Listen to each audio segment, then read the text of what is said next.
What's up, everybody? Going to be building some custom cabinets today. I'm going to jump right to the punchline, how you can save a couple $100s on each project and get better materials. Check this out. So this is the plywood I got. I've already ripped it into 14-inch strips, which I need, but it's 3/4 inch birch, pre-finished. It's like 60 bucks a sheet, a 4x8 sheet here. And this is what I'll be using for my backs and the doors. 1/4 inch plywood, pre-finished, 30 bucks a sheet.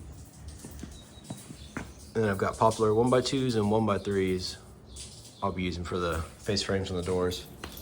So the thing is, drive a few extra miles, go to a hardwood dealer, and get way better product for way cheaper.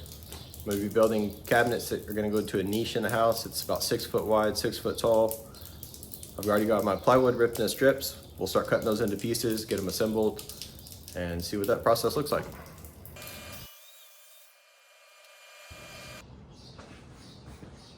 Cabinets made easy here. These are gonna go in a niche, like I said, between two walls, inside area. So they're gonna be screwed to the back, they can be screwed to the sides. Pre-finished, I'm not sold on the glue. So what we're doing is we're gonna put the pieces in here, brad nails to hold it in place, and then I'll get screws in it. Once it has the back and everything, the face frame, it's not gonna come apart. Make sure your finished side is facing where you want it. For me, is the inside.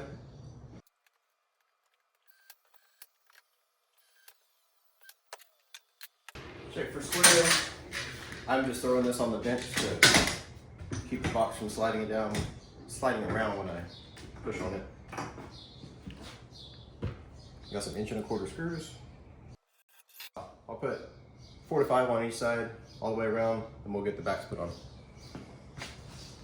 All right, we got the boxes all assembled. Now we're just gonna throw a bead of glue around here and a bunch of brad nails. Once that glue dries, those backs should come in place. Plus, I'll have 1x's here and there to attach these to the wall.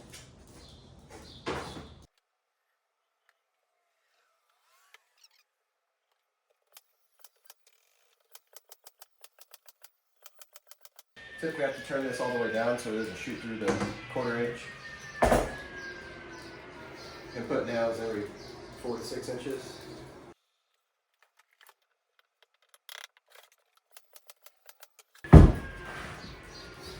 Clean up that squeeze out.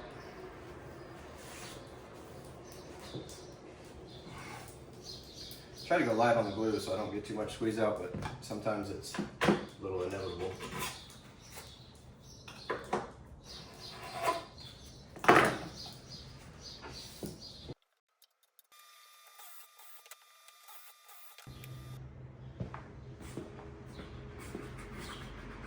Just getting these face frames put together now.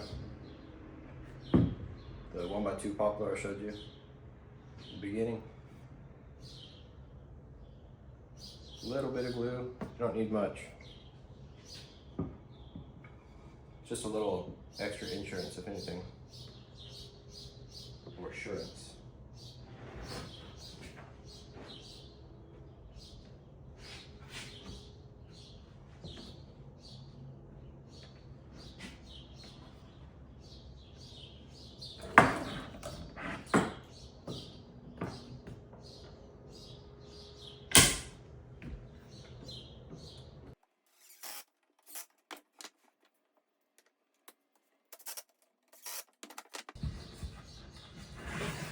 Presto.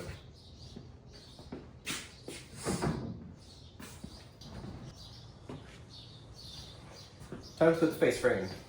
We're gonna go with the bead of glue, put the face frame down, brad nails, putty, done.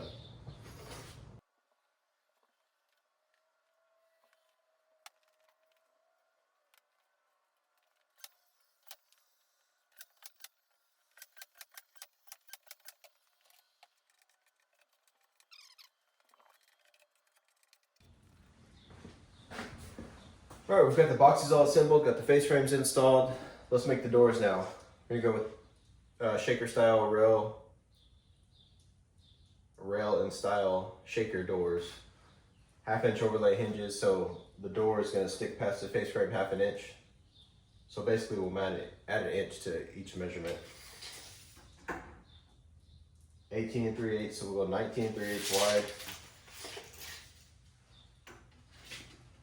50, and 51. So I'll get that drawn up and I'll show you cutting those pieces. See if I can show you here what I'm doing for the cabinet doors. So you can see our overall dimension of the doors is 51 by 19 3/8. We've got our rails and stiles. The stiles, the vertical pieces, are gonna stay 51 inches. They're gonna go full length. The rails, we're gonna have to subtract the width of the stiles, which is 3 inches each. So we'll take our 19 3/8 minus 6 inches, and then we're gonna add 3/8, you see on the bottom right, for the tongue on both sides. That gives us 14 1/8 on that measurement. All right, I'm gonna show you this cabinet door assembly. It's a little unorthodox. Don't use clamps, only blue tape. Lay them flat and they'll be fine. Done many this way, never had a callback. We're just relying on the glue for strength and the tape to hold it in place until the glue dries.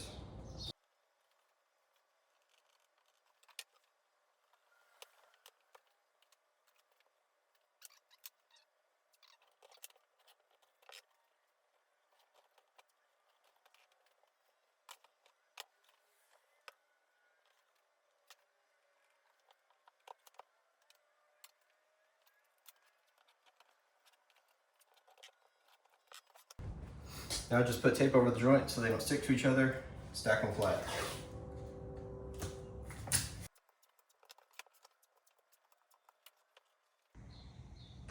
All right, here's the finished product. These will all be installed on sitting on a floating shelf about 20 inches off the ground. So that'll be to hang backpacks, jackets, some upper storage. We'll get these installed next week. Let me know what you think.